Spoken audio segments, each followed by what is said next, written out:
Good morning, everyone. I apologize for the air conditioner. It's already pretty humid in the apartment this early morning. It's only 69 degrees out, and yet it's really terrible in here.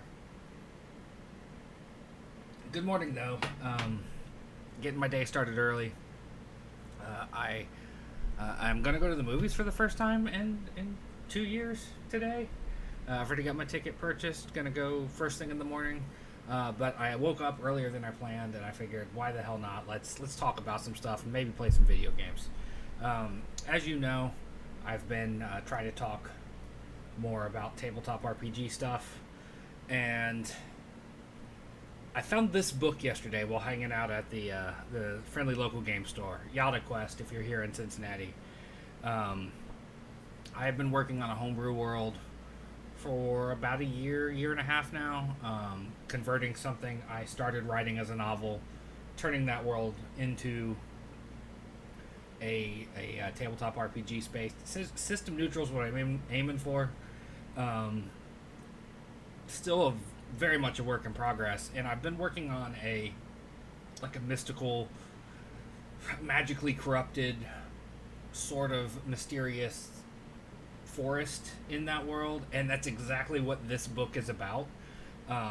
Into the Wyrd and Wild, although I have seen this used as Wyrd before. In this, I do believe in this context it's Wyrd, by Charles Ferguson Avery. It's a system neutral book about implementing exactly what I just said, a weird and mystical forest into your world. Basically using forests and stuff within them as a dungeon in itself, instead of making navigating the wilderness just a couple rolls as characters travel from A to B to get to the dungeon. Why not make the forest itself a dungeon? And it's full of little essays and rule sets about exhaustion and how to turn gold into supplies, just to wave of a hand, stuff about the hunt, monster hunting, stuff of that nature, stuff about cleaning the body and how to get resources out of it. So it's got mechanics in it. It's got a bestiary, some of which are wicked. I'll show you a couple. These gross motherfuckers, giant ravens with baby faces that eat flesh. That tree. Apologies for the ring light. As you can see here, it also provides loot examples in the in a lot of the entries. Stuff that you can get from harvesting. I always love when a bestiary does that. In fact, the bestiary is a good chunk of the book, almost half. And then you get into some factions. It's got spells. It has spells.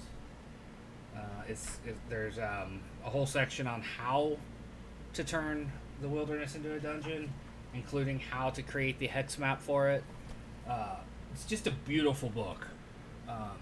I had no idea it existed.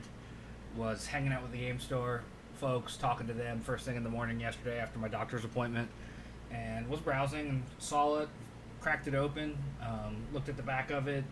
The woods do not care for you, never forget that, is the tagline on the back. Rules for travel and survival, hunting, tracking, butchering monsters, 50 beasts, strange and savage items and spells, essay and guidelines on running and creating wilderness dungeons, step-by-step guide. Beautiful book. Retails for $35. I do not have the PDF of it, otherwise I would be showing you more in depth the stuff about it. But as someone who likes to world build and is actively world building, I thought it was a fantastic resource. Some of the monsters, that is something I want to touch. It's system neutral. It's designed to be put into most TTRPG systems. The way it says right here at the beginning of the book, The following book is written in the fashion of system neutral. That means that a majority of the book has been written to be immediately usable by most RPG systems, but some additions or tweaks may be desired by GMs and players. The most important parts of the book are the ideas and concepts for the GMs and players alike. Like the spells, a lot of them don't have attack rolls or saving throws listed, so that's the sort of thing that you would want to tweak if you're playing Pathfinder or D&D. The enemies, I'll show you a stat block of the cherub. That's how the stat block is written.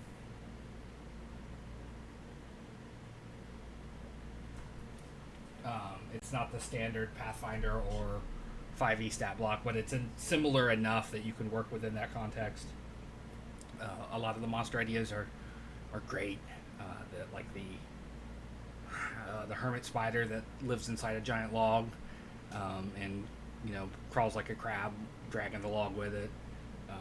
There's just some wicked, wild stuff in there, and I love the idea of it. I've been, as I said, in my homebrew world and the first adventure I was going to run when we get to it eventually. There was going to be a woods that was corrupted, or there was some sort of evil to it that made it weird and strange, and that book has given me so many ideas just in the less than 24 hours I've had it. I read that book cover to cover last night. Fantastic. Highly recommend it if you're into TTRPG world building, or if you have a DM that appreciates gifts of a creative nature. Into the Wyrd and Wild. This is what it looks like. Check it out. It gets my ringing endorsement for what that's worth. Thank you for watching, and I will see you in whatever video we do next.